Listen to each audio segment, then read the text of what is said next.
Olá pessoal, tudo bem? Eu sou Rosângela Lambert, educadora musical e musicoterapeuta. Eu trabalho na rede regular de ensino com crianças como professora de música e trabalho como musicoterapeuta em uma universidade livre para idosos e em centro-dia para idosos. Eu estou fazendo também o curso de pós-graduação em saúde do idoso e gerontologia. Eu também faço parte do corpo docente do curso de pós-graduação em neuroeducação musical do grupo Evolução e do curso de pós-graduação em educação musical do grupo FAEC. Eu quero agradecer imensamente ao convite das meninas da Caixola Musical, a Sandra e a Aline. Uma grande honra, uma alegria, um prazer participar deste congresso. E eu desejo que o que eu sei sobre a música e os idosos possa contribuir com outros profissionais que já trabalham com idosos utilizando a música ou que desejam começar o trabalho com os idosos e a música.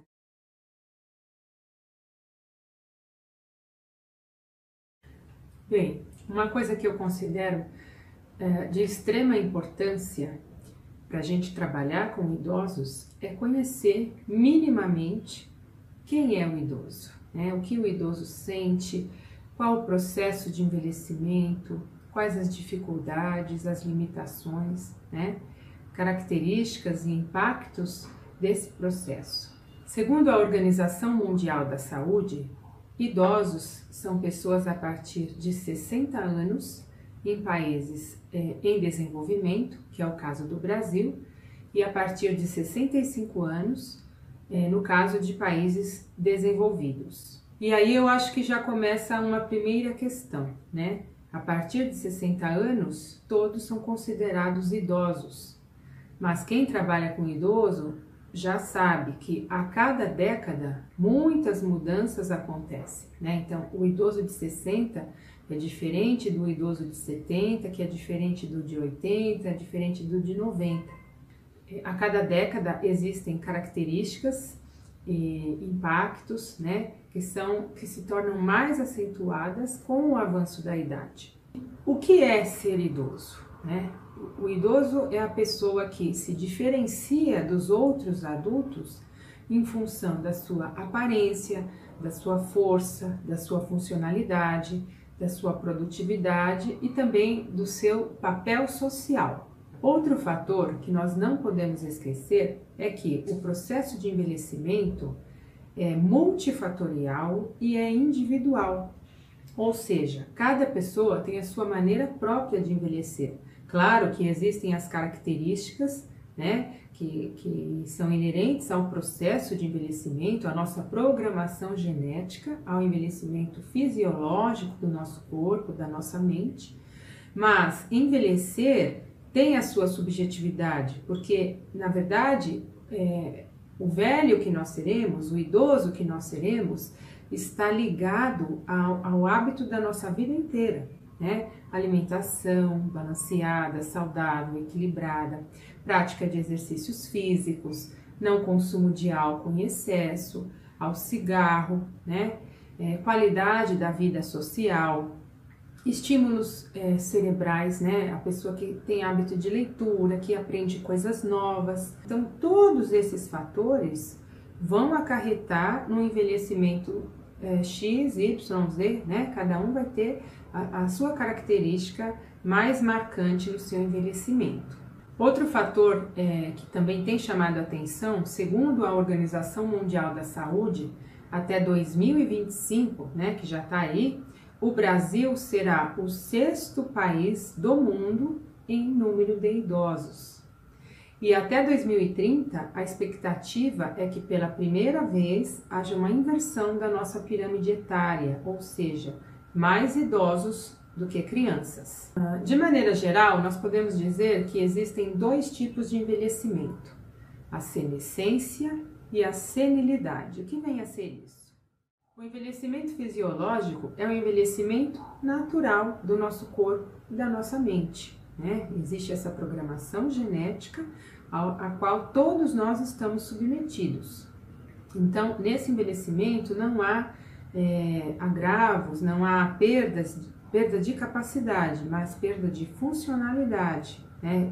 Dificuldades às vezes cognitivas, motoras, mas nada que impeça que esse idoso tenha uma vida normal.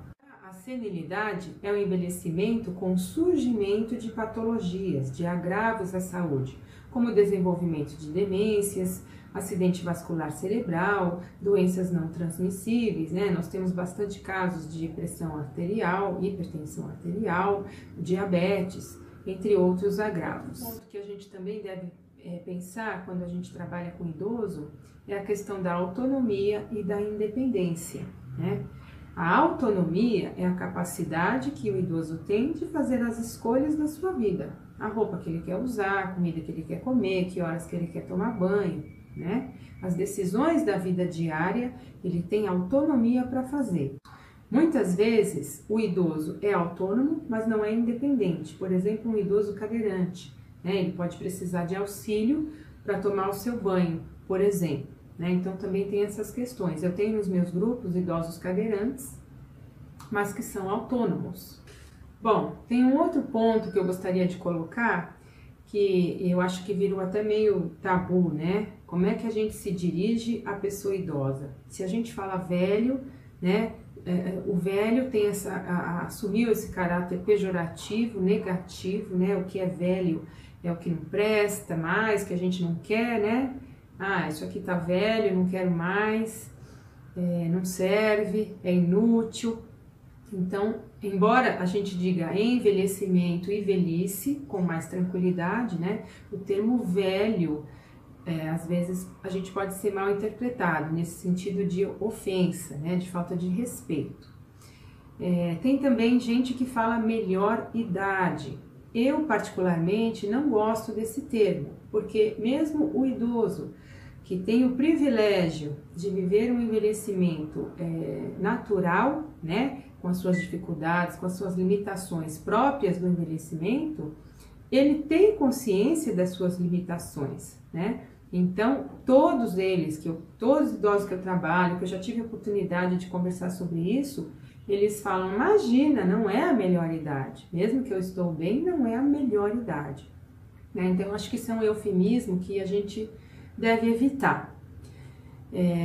O termo adequado é idoso ou terceira idade, né? Da onde veio esse termo terceira idade, afinal? O termo terceira idade surgiu na França. A França foi a pioneira em criar faculdades para idosos, né? No sentido de buscar a continuidade da produtividade desse idoso que se afastou do mercado de trabalho, por exemplo, né? Então, o conceito deles era a infância e a adolescência, a primeira idade, a vida adulta, a segunda idade e a velhice, a terceira idade. Já está surgindo no mercado acadêmico, científico, o termo quarta idade, né? O que seria isso? O idoso a partir de 80 anos em países em desenvolvimento, que é o caso do Brasil, e 85 em países desenvolvidos, né? Então, a terceira idade seria dos 60 até os 79 e dos 80 para frente seria a quarta idade. Bom, outro aspecto que eu quero comentar com vocês, eu acho que foi a minha primeira lição quando eu comecei a trabalhar com os idosos.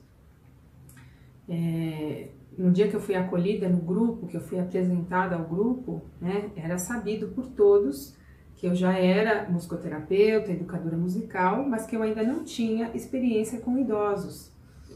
E uma idosa muito simpática, muito carinhosa, me acolheu, me recebeu, e ela disse assim, olha, eu só vou lhe fazer um pedido, não nos trate como retardados, né? Olha que incrível essa lição.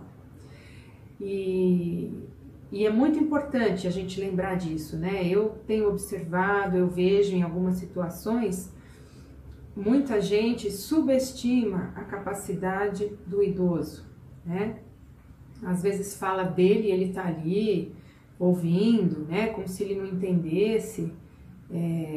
usa muito diminutivo, né? Bonitinho, que é a aguinha, o remedinho. Então nós temos que tomar cuidado. O idoso é alguém que tem a sua experiência, tem a sua história de vida, tem o seu conhecimento, né? Passou já por muitas experiências que nós que trabalhamos com idosos ainda não passamos, né? Muitas vezes a experiência do casamento, da maternidade, depois de ver os filhos crescer, os filhos se casarem, a chegada dos netos, né? A ida dos filhos às vezes para longe, a perda do cônjuge, doenças, né? Passar por dificuldades de doença, de saúde graves. Então, ele tem muito mais sabedoria e conhecimento de vida do que nós, né? Então, a gente deve muito respeito aos idosos.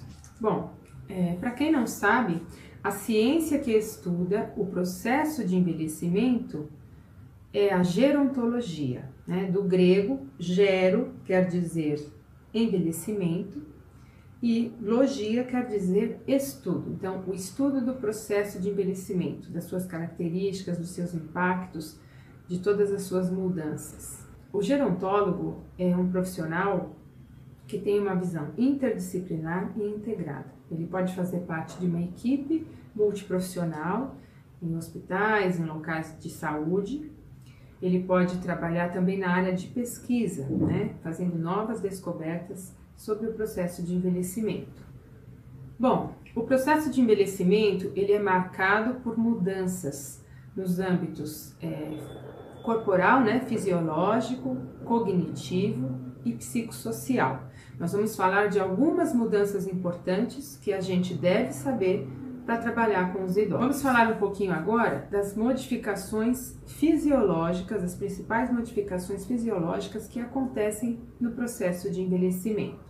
Há um aumento na quantidade de gordura, predominantemente na região abdominal, enquanto que a massa magra e a densidade mineral óssea diminuem. Diminuição da água corpórea em cerca de 20 a 30%, né? E determina um estado de desidratação fisiológica. Também tem, por isso que a gente observa maior secura na pele dos idosos. Também perda de força muscular e modificação nas articulações.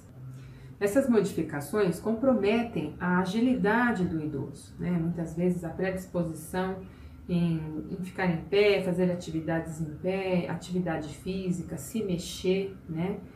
Que é ficar cada vez mais encostado, em muitos casos.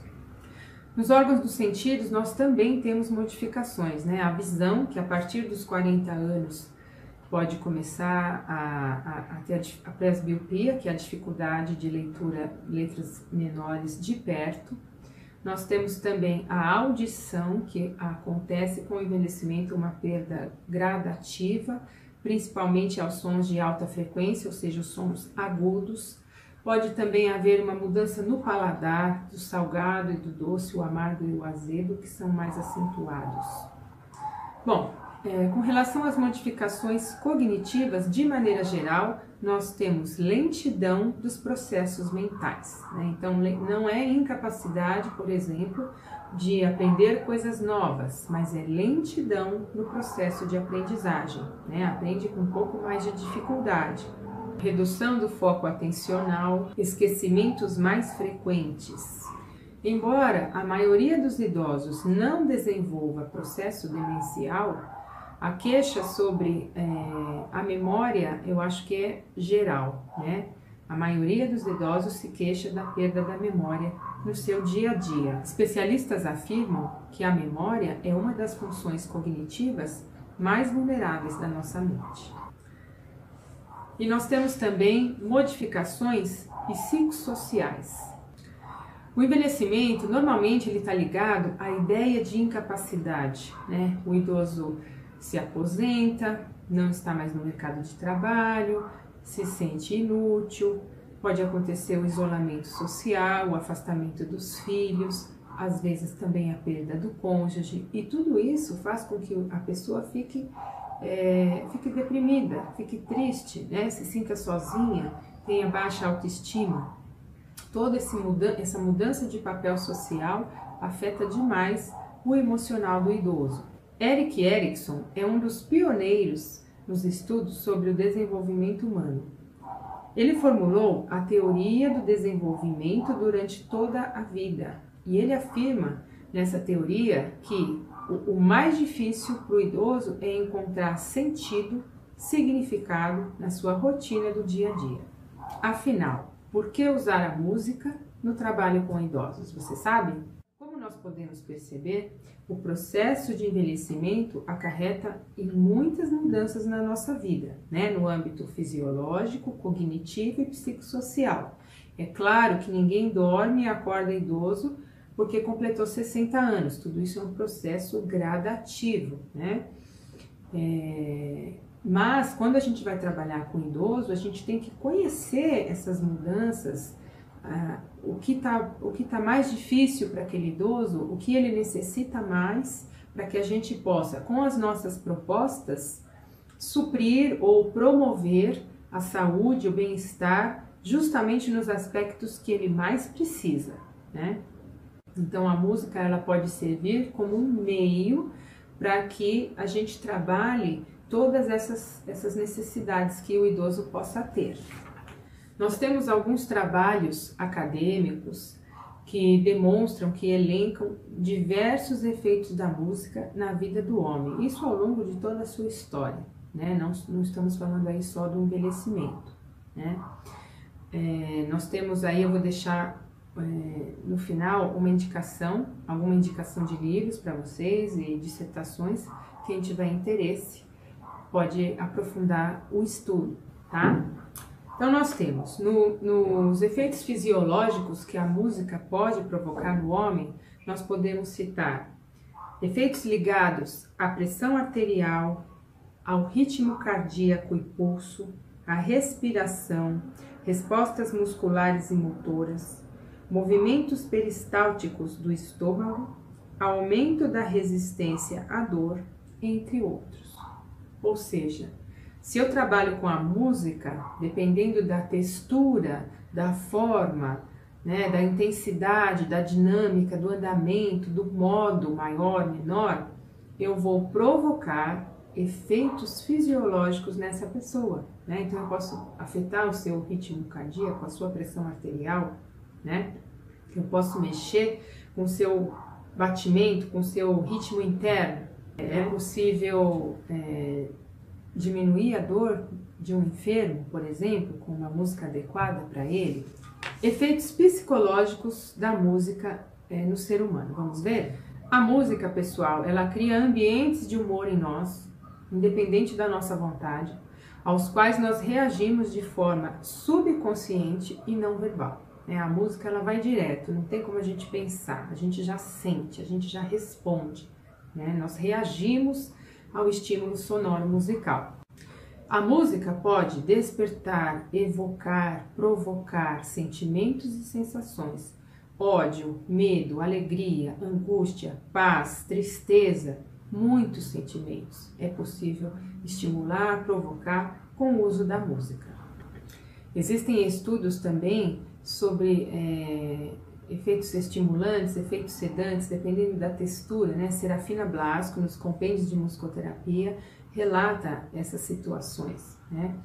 E a musicoterapeuta Lia Rejane também comenta sobre isso no seu livro Quaternos de Musicoterapia e Coda, sobre andamento e modo maior e menor, que reações, como as pessoas tendem a responder a esses estímulos, a essas texturas, a essas combinações musicais. Não é regra, né? Cada pessoa vai ter uma reação, porque tem a ver com a sua individualidade, com a sua história de vida, com a sua história sonora musical. Mas, como a gente andou vendo aí na internet, nos grupos do WhatsApp, né? Música para relaxar, Chopin não sei o quê, música para estimular a inteligência, Mozart não sei o quê. Isso não existe, isso não é verdade, né? O que existem são estudos com dados estatísticos de pesquisas sobre essas texturas musicais, essas combinações que provocaram reações, né? Com tendência à reação. E claro, mais voltada ao âmbito fisiológico, essa resposta corporal, né? Porque a questão emocional é muito mais individualizada. Bom, a música também provoca em nós efeitos intelectuais. Vamos ver? Desenvolvimento do potencial criativo, da atenção e da memória. Olha só que maravilha, né? A gente trabalhando com música, com estímulo musical, a gente tem mais chance de desenvolver a nossa criatividade, a nossa memória e o nosso raciocínio. Isso é espetacular, né? Uma estimulação cognitiva ainda com diversão, com prazer. A música também promove efeitos sociais. O que é isso? A música socializa, integra, une, promove a expressão da pessoa, né? Promove a integração num grupo, né? Então, para o idoso, isso é excelente. Ela reduz o nível de isolamento social. E efeitos espirituais também, né? A música pode evocar sensações do sublime, do transcendente, do mistério, né? Evocar essa sensação do mistério, independente da sua religião. Pessoal, a música é um recurso valiosíssimo para ser utilizado em qualquer faixa etária, né? Então, desde a gestante até o idoso, até o final da vida, vale a pena o trabalho com música. Eu gosto muito de uma frase da mestre e doutora Maristela Smith. A música transforma o pensamento, que transforma o sentimento, que transforma a ação. Olha que interessante. Então, imagine a ferramenta poderosa. Eu brinco, né, que a música não é milagrosa, mas ela é poderosa. Que ferramenta poderosa para se trabalhar com o idoso, né? E um aspecto muito importante, como a música afeta todas as nossas dimensões humanas, né? Ela mexe com o nosso corpo, mexe com a nossa mente, mexe com as nossas emoções, com a nossa alma. É muito importante um trabalho responsável, né? Então, eu recebo muitas vezes pessoas mandam mensagens: Rosângela, eu vou começar um trabalho com idoso, me passa atividades. Eu sei que não é por mal, né? Mas é por falta de uma maturidade, de uma consciência da importância que é esse trabalho, da responsabilidade, né? Você vai trabalhar com a vida de alguém, afetando a vida dessa pessoa. Então, o mínimo que eu preciso é saber sobre essa pessoa, né? Características, que momento ela está vivendo, como é a vida dela, né?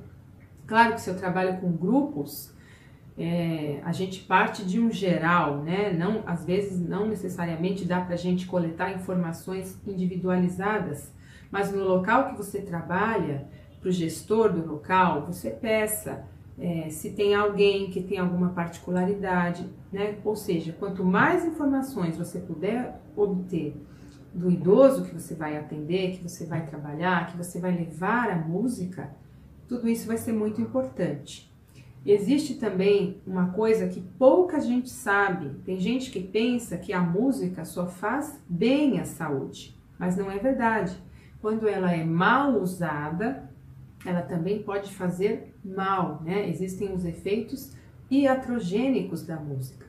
Nós temos um material muito interessante do Dr. José Davisson da Silva Júnior. Ele fez a sua tese de mestrado falando sobre bioética, efeitos iatrogênicos, é bem bacana também. Um aspecto que a gente deve lembrar, que também é uma confusão, quando a gente trabalha com a música e o idoso, o que a gente está fazendo? A gente está dando aula de música, eu estou levando a música, né, com que fim, com que objetivo, o que eu sou ali, eu sou um oficineiro, então como para a promoção da saúde, então eu sou musicoterapeuta, né? Eu acho muito importante esclarecer. A música é do humano, ela é patrimônio da humanidade, então ela não é privilégio dos músicos, dos educadores musicais, dos musicoterapeutas, ela é do humano, mas a musicoterapia, que é o uso da música e seus elementos para a promoção da saúde, tratamento, reabilitação de pessoas, é uma área acadêmica, é uma ciência, existe curso de graduação e pós-graduação. Então, mesmo que você trabalhe para promover saúde para o idoso ou para qualquer faixa etária, utilizando a música, isso não te faz musicoterapeuta, tá? É muito importante isso. Como essa é uma área obscura para muitas pessoas, né? Existe essa confusão. Então, musicoterapia tem que ter o curso de graduação ou pós-graduação em musicoterapia. Claro que você pode usar a música como uma ferramenta, como um meio, como um recurso para a promoção da saúde e qualidade de vida do seu público, mas isso não te faz musicoterapeuta. Outras áreas também usam, né? Arte-terapia, fonoterapia, fisioterapia, psicopedagogia, certo? Então, enfermeiros, cuidadores de idosos, muitos profissionais usam e devem sim usar a música. Só cuidado para não confundir com a musicoterapia, né? Que tem as suas técnicas, os seus métodos formatados na forma de graduação e pós-graduação, ok? Bom, mas afinal, né? Então nós já falamos um pouquinho sobre o processo de envelhecimento, quais as principais características que acontecem na vida do idoso e também falamos sobre como a música nos afeta, né? Nas nossas dimensões. Então agora vamos falar um pouquinho como usar a música, né? Que ferramenta, como que a gente pode levar a música para o idoso para vir de encontro às necessidades que ele possa ter. Bom, no meu trabalho, na minha experiência, eu sempre procuro o seguinte, né? Partir do idoso, não da minha atividade. Eu penso no idoso. O que esse idoso está precisando? O que eu, como profissional, consigo enxergar e posso levar para ele, proporcionar para ele, né? Então, eu vou pensar em atividades mais motoras, né? Movimento corporal. Se é um idoso que está muito parado, desanimado ali no sofá, né? Quer ver televisão, só fica sentado, então eu levo músicas. Posso levar músicas estimulantes, né? Músicas com ritmo mais animado, promover atividades corporais, mesmo que sentado, mesmo que ele tenha dificuldades motoras, para que ele possa mexer as pernas, os braços, as mãos, o pescoço, os ombros, tem muita coisa que dá para mexer, né? Usando objetos anatômicos, sonoros, pequenos chocalhinhos de acute, ovinho, né? Dá para a gente fazer materiais sonoros para propor atividades motoras. Uma coisa interessante é a gente utilizar músicas significativas para a história de vida do idoso, né? Então eu levo o repertório, tem um trabalho de pesquisa que a gente deve fazer, ouvir músicas antigas, né? Conhecer as músicas que foram importantes na vida dos idosos. Também, se possível, coletar informações. Que músicas vocês querem que eu traga, né? Quando já existe um vínculo com o grupo, é muito interessante também fazer isso, né? Claro, Lia Rejane também comenta no seu livro Quaternos de Musicoterapia e Coda como é importante a gente também apresentar repertório novo para o idoso, né? Ela faz menção ao mito de Narciso, que se eu levo apenas músicas antigas, é como se eu mostrasse um espelho para o idoso e dissesse para ele, se veja no espelho, né? Mas não é só isso, eu preciso então também levar repertório novo, né? Um equilíbrio. Se o meu idoso, a gente sabe que tem as perdas cognitivas, a lentidão do raciocínio, então eu posso promover jogos musicais, jogos com regras, jogos de equipes, onde eles possam exercitar a sua memória, a memória operacional ali no momento do exercício, né? O pensar, a tomada de decisão, né? Jogos desafiadores dentro do que eu sei daquele idoso, né? Das possibilidades que ele tem, né? Tem que tomar esse cuidado para não levar desafios que eles não possam conseguir, né? Eu tenho que levar o desafio como motivação, mas que eles consigam, né? Por isso que é importante conhecer o idoso, como eu já falei no início. E também pensando, então, no terceiro impacto importante do envelhecimento, o aspecto psicossocial. Então, meu idoso está com baixa autoestima, ele está deprimido, ele está isolado, né? Então, o que eu levo para ele? Como eu posso integrá-lo? Como eu posso socializar com ele? Que atividades eu posso promover que vai promover essa sensação de valor, né? De importância, de ser querido, né? De resgatar a sua autoestima. Por isso, é muito importante essa observação constante, né? Então, eu não parto das minhas atividades, eu parto do idoso para preparar as atividades. Por isso que quando as pessoas me escrevem, me passa atividade, é muito complicado. E eu fico preocupada, porque eu nunca recebi uma pergunta, me fala do idoso, o que eu tenho que saber sobre o idoso, né? Que na verdade tem que ser o nosso ponto de partida. O que eu preciso saber sobre o idoso para levar a música para ele, ao encontro das suas necessidades.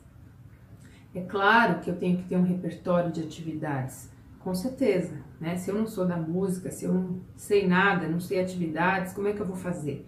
É claro que eu tenho que ter um repertório enorme de atividades, mas eu tenho que ser, primeiro, um estudioso do envelhecimento, conhecer o processo de envelhecimento, ter a criatividade, né? Buscar ideias, buscar ferramentas para que eu possa desenvolver atividades para aquele idoso ou para aquele grupo, né? Não é coringa, eu vou usar com todos os meus grupos a mesma atividade. Tem muita gente, isso é muito comum, né? Não é por mal, mas é por não conhecer mesmo. Existe uma confusão, a gente ouve muito falar, o idoso vira criança, volta a ser criança. Eu também não concordo com esse pensamento, né? Eu acho que a gente nunca volta a ser nada, a gente só é uma vez criança, adolescente, jovem, né? E etc. Eu acho que a gente não volta a ser nada, porque inclusive a gente vai sempre sendo diferente a cada ano, né? A gente se sente, à medida que eu vou envelhecendo, eu me sinto diferente a cada ano, eu não sou mais a mesma pessoa que eu fui há 10 anos atrás, né? Mas existe essa confusão. E às vezes alguém pode ver uma atividade, até um vídeo que eu coloco, ela está fazendo uma atividade com parachute que eu faço com as crianças. Só que existe uma aparente similaridade, né?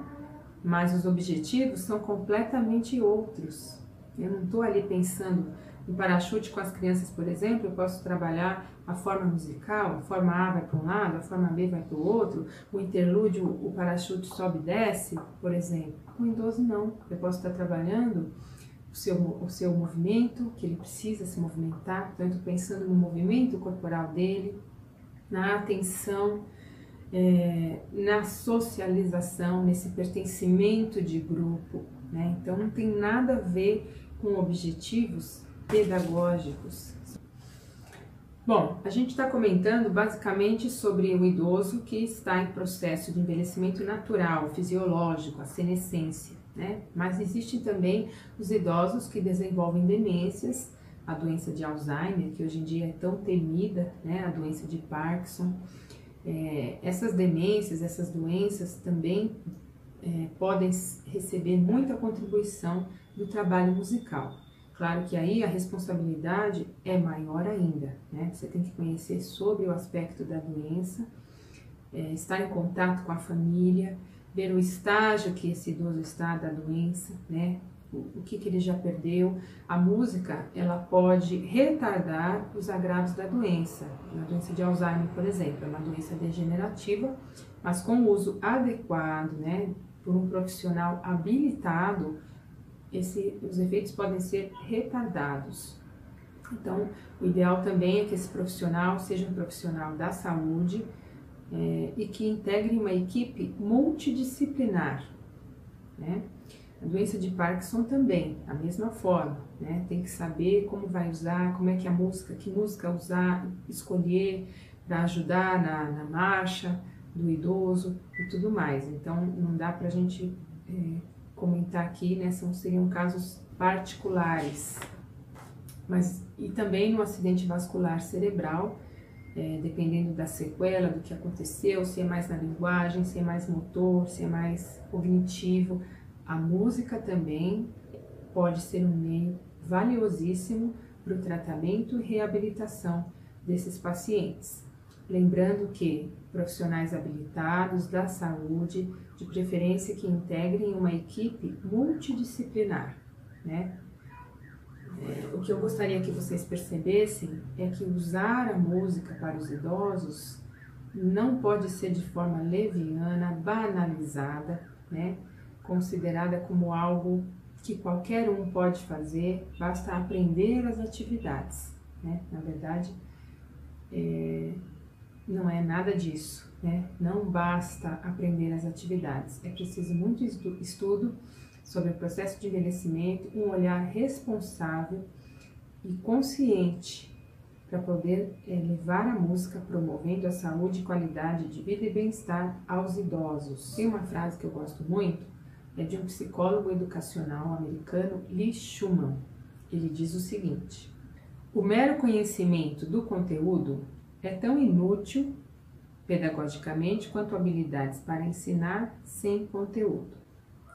Claro que aqui a gente não está falando da questão pedagógica, mas eu vou aproveitar essa frase que eu acho que vale para o nosso caso também, né?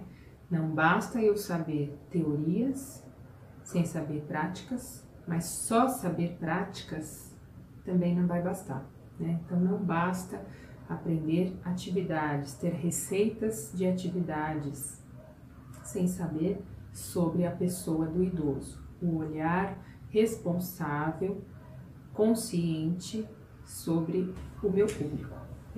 Eu vou sugerir alguns livros para vocês que eu considero muito interessantes, bons para você ter. Um deles é este aqui, Neuropsicologia do Envelhecimento. Isso aqui tem a Bíblia, né?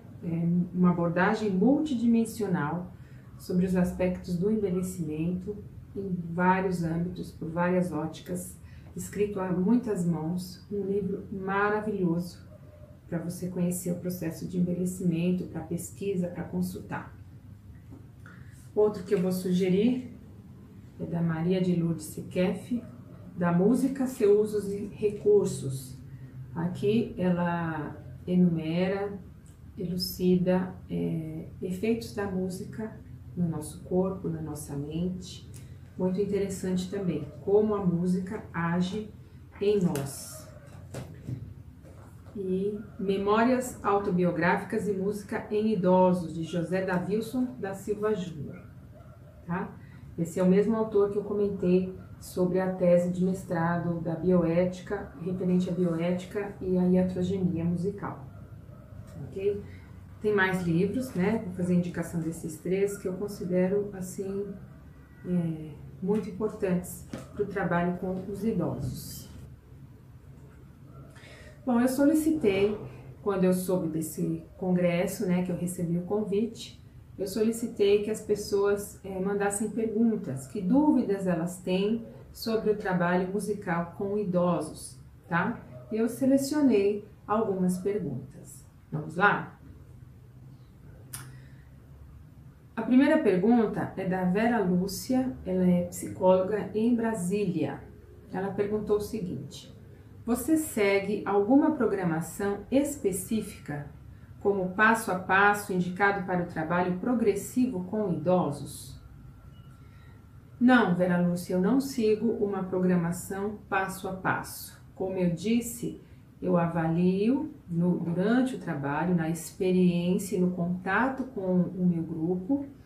Eu vou sentindo, eu vou observando, eu vou percebendo, eles vão me dando informações, né, nas entrelinhas, nas ações, do que eles precisam, e eu procuro elaborar propostas, atividades, repertório que venham de encontro a essas necessidades, a esses anseios, a esses desejos. Então, não tem um passo a passo, não é um trabalho com objetivos pedagógicos. Claro que o idoso pode até aprender coisas sobre música, mas não é esse o objetivo. Eu recebi também uma pergunta da Cremilde, ela é de Santos, gerontóloga, e trabalha com dança cênica, trabalha com idosos. A Cremilde disse o seguinte: a música traz vários benefícios para os seres humanos. No caso dos idosos, a resposta é mais rápida se trabalhada em grupo? Olha, Cremilde, eu só tive experiência do trabalho com grupos. Eu nunca trabalhei com idoso individualmente.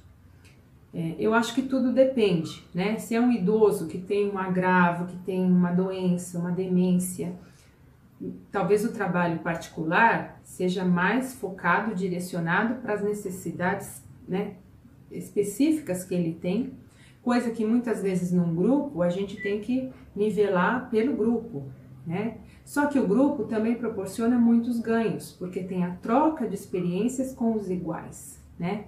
Com outros idosos. Então, o corpo, os jogos, né? Jogos musicais, a mente ali, a emoção no grupo promove muito mais integração. Então, a gente também tem muitos ganhos, certo? Então, as respostas, se proporciona uma resposta mais rápida, eu não diria isso, mas eu diria uma resposta diferente. Bom, outra pergunta que eu recebi é do Francisco Marcos, ele é pedagogo em Fortaleza. Ele disse o seguinte: quais benefícios a música pode trazer para a área cognitiva e emocional no dia a dia do idoso? A música integra muitas capacidades, exerce influência nas emoções, nas sensações corporais, atividades motoras. Atua em nossas funções orgânicas, estimula a mente imaginativa. É um recurso contra o medo e a ansiedade, facilita a comunicação, a criatividade, estimula o equilíbrio afetivo e emocional, favorecendo o indivíduo por inteiro. Ajuda a estimular a memória, o raciocínio, a atenção, a coordenação motora, né? Mexe com as nossas emoções, pode promover alegria, pode trazer um idoso que está desconectado da realidade, no caso de um Alzheimer já avançado, ele pode recordar situações da sua vida pregressa, enfim, mexe muito com as emoções e com o cognitivo. Eu recebi também uma pergunta da Maria Paula, ela é educadora musical, trabalha com jovens e adultos. Ela perguntou o seguinte: para idosos ativos, como devo pensar a atividade motora a ser desenvolvida musicalmente? Quais os desafios motores mais comuns, considerando um grupo de idosos com cognição boa? Olha, na minha experiência, os desafios motores são de limitação, força, né? Perda de força, limitação motora, e aí o idoso quer ficar sentado, né? Até o idoso que ainda dá para levantar, eu percebo que eles gostam mais, preferem as propostas que são sentados. Eu sou dirigente de dança sênior, né? Então eu uso muito a dança sênior, que é espetacular, porque a gente trabalha o estético, a memória recente, a coordenação motora, a lateralidade e mexe com os membros superiores e inferiores. Então, mesmo sentado, né? A dança sênior tem as coreografias sentadas e em pé. Então, a dança, para mim, é um recurso valiosíssimo que eu uso em todos os encontros, a dança sênior, tá? Então, eu penso atividade motora voltada para a dança, para esse movimento corporal organizado. Eu também faço, às vezes, atividades mais livres, com lenço, né, com a banda elástica, e aí, dependendo da proposta, eles têm mais liberdade de autoexpressão, mas eu percebo que eles se seguram um pouco, né? A gente, quando vai ficar adulto, a gente não é tão livre, tão espontâneo quanto é a criança. Então, se você já tem o vínculo, né, uma construção de uma afetividade, aí você consegue propor coisas com mais liberdade, né? Mas um grupo, no geral, assim, eu acho que a dança sênior é o canal, é uma ferramenta valiosíssima. A dança sênior também dá pra gente usar com recursos, com argolas, algumas usam lenços, usam leques, usam cones, é muito bacana, muito bonito e muito útil, né, pro idoso. Bom, outra pergunta que eu recebi é a seguinte, essa pergunta é da Esther Lago, ela é licenciada em música e ela trabalha com crianças de 1 a 13 anos. A pergunta dela é a seguinte: como começar um trabalho musical com idosos? Faz-se necessário começar musicalizando-os? As atividades aplicadas ao processo de musicalização para crianças podem ser adaptadas com os idosos? Olha que pergunta super interessante, Esther.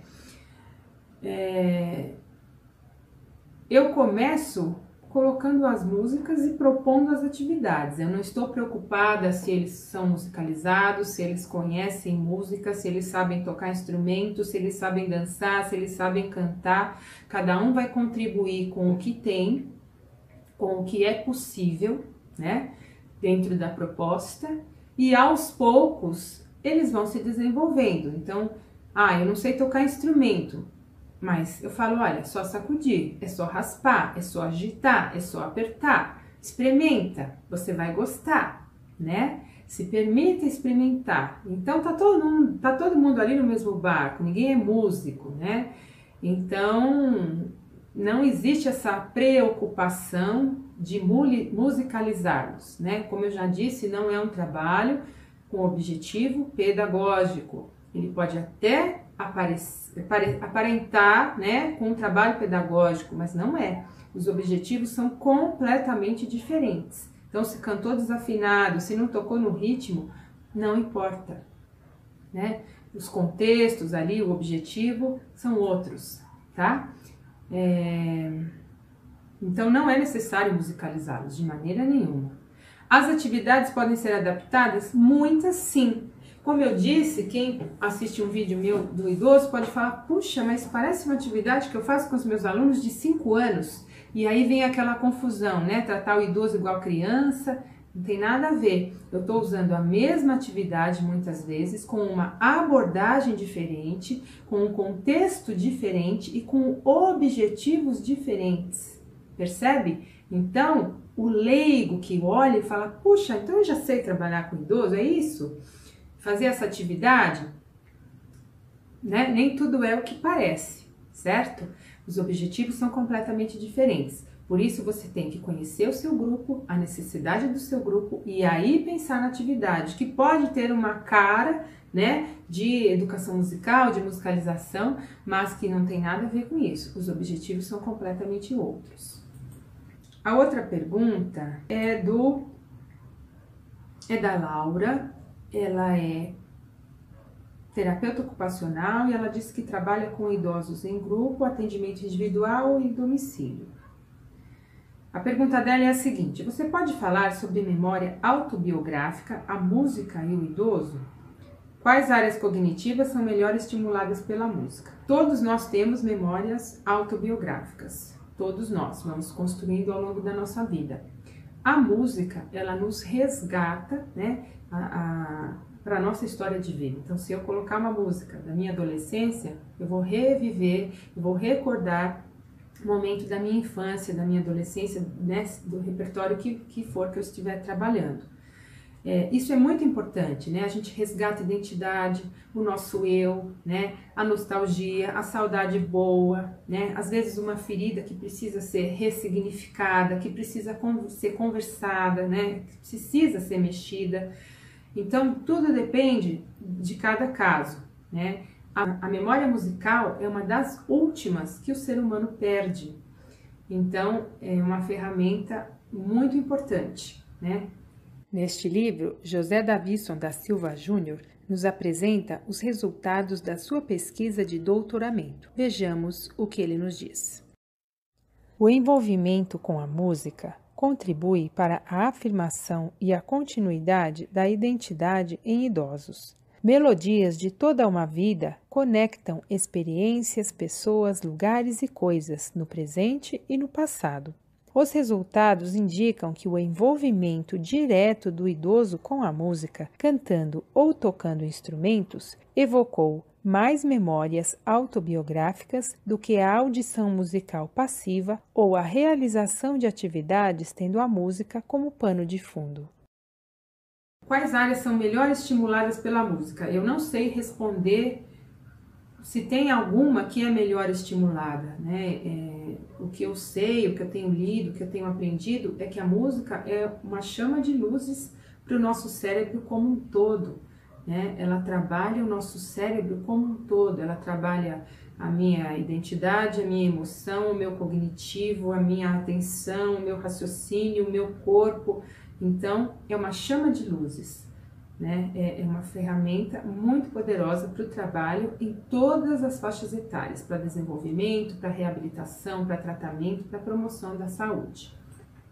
Tem uma pergunta aqui muito interessante também, ela é Marisol, ela é formada em música, especialista em musicoterapia, trabalha com crianças com autismo e também com a terceira idade. E aí ela diz o seguinte: gostaria de saber por que alguns idosos falam tanto palavrão e como podemos ajudá-lo nesse processo. Olha só, Marisol, eu também já tenho experiência com essa situação, né, de palavras inconvenientes, às vezes até de apelo sexual, né?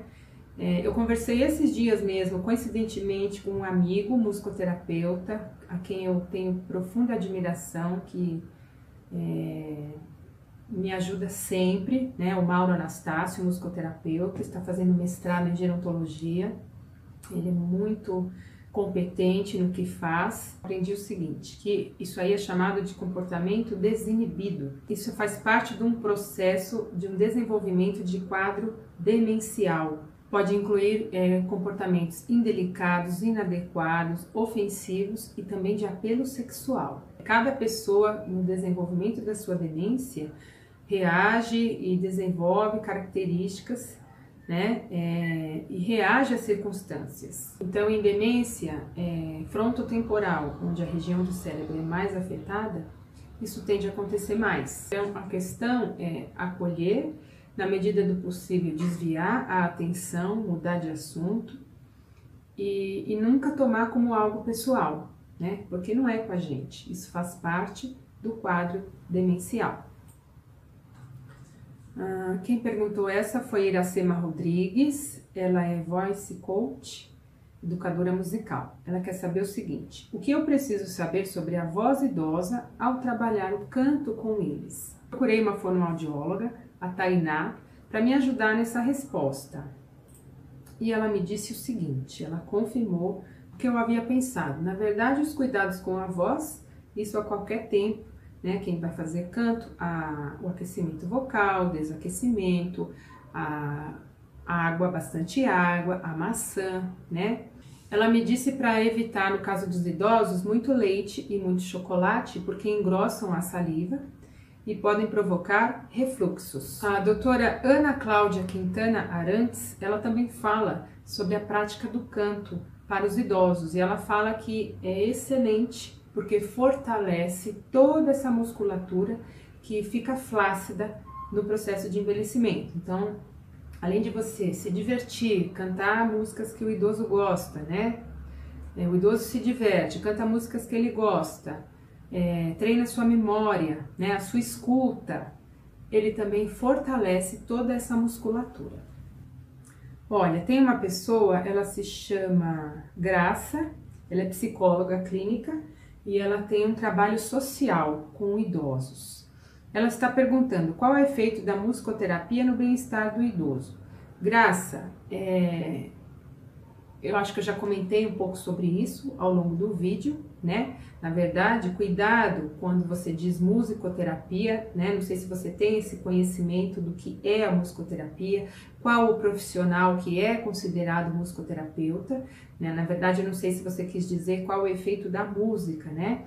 Do bem-estar dos idosos. Então, a gente também já respondeu, já comentou sobre isso. Como a música é um fenômeno ontológico, estrutural do humano, ela afeta nossas dimensões fisiológicas, cognitiva, espiritual, social, né? Tudo aquilo que a gente já comentou. Se bem usada, ela vai promover a nossa saúde, o nosso bem-estar. Isso em todas as faixas etárias. E o musicoterapeuta é o profissional que tem mais condições, né, conhecimentos específicos sobre o uso da música, do sonoro, para a promoção da saúde. Ok? Outra pergunta é da Edjose Alves, ela é educadora musical. Desejo saber qual a diferença entre musicalização para idosos e musicalização para crianças. E se posso utilizar algumas ferramentas em comum. Olha só, Edjose, realmente a música ela é tão complexa e às vezes parece tão simples ao mesmo tempo, né? Você faz uma atividade, pode fazer com o idoso, e aí fica essa confusão, essa dúvida, né? Qualquer um pode fazer, enfim, né? Primeiro assim, qual é o objetivo do seu trabalho? Se é musicalizar, não tem diferença entre musicalizar uma criança ou um idoso, ou um jovem, no sentido do que eu busco. Eu quero que ele seja musicalizado. Então, eu quero trabalhar elementos da linguagem musical, repertório, canto, ritmo, pulso, textura. Claro que eu vou usar as ferramentas adequadas a cada faixa etária, mas o meu objetivo final é que ele seja musicalizado. Agora, quando eu trabalho a música com o idoso, é musicalização que eu quero? Não, é promoção da saúde e qualidade de vida. Então, se ele for musicalizado, é uma consequência do processo, mas não é o meu objetivo fim. Percebe a diferença? Como eu também comentei, eu posso usar uma atividade aparentemente igual à que eu faço com a criança, mas os objetivos são completamente outros. Eu uso a música como meio, não como fim, como meio para atingir aquilo que eu estou buscando no meu idoso, aquela necessidade, aquele impacto, né, aquela sensação, o que eu quero contribuir. Então eu uso aquela ferramenta, aquele caminho, tá bom? A última pergunta é da Rita. Ela trabalha em uma instituição filantrópica com idosos e ela é assistente social. Ela quer saber o seguinte: como podemos orientar a pessoa idosa a utilizar a música no seu cotidiano, na busca de momentos relaxantes ou mesmo de prazer? Bom, Rita, eu acho que você está querendo dizer não o idoso que está sendo acompanhado por um profissional, né? Ele sozinho, no dia a dia, na casa dele, como é que ele pode consumir a música de maneira a ter prazer e a relaxar, né? Eu acho que aí o básico é ele ter condições, né, aparelho, a internet, se ele não sabe mexer, alguém que mexa para ele, que possa colocar músicas que ele gosta, né, que ele gosta de recordar, que ele gosta de ouvir e ouvir e ouvir de novo, para que ele cantarole junto ali, uma dona de casa, né, na cozinha, no tanque, o idoso ali na varanda, ouvindo músicas que ele gostava, né, e aí ele vai se sentir bem, ele vai se sentir bem-estar, né? Se ele tá ouvindo aquela música, ou vai se sentir emocionado. Aí eu acho que no caso, alguém ajudá-lo, né? A ouvir as músicas que ele gosta de ouvir, certo? Bom, agora, pessoal, eu vou mostrar alguns vídeos e trechos de atividades, tá? Pensando no que a gente já falou sobre o idoso, sobre o uso da música e o que eu estou promovendo, buscando com essas atividades. Vamos lá?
seguir a vida seja simplesmente conhecer a marcha, ir tocando em frente.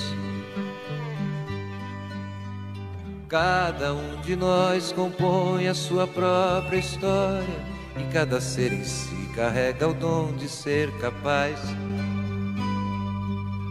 de ser feliz. Muito bem, pessoal, nós chegamos ao final da nossa palestra. Eu desejo sinceramente que tenha servido para esclarecer as principais dúvidas, os pontos, né?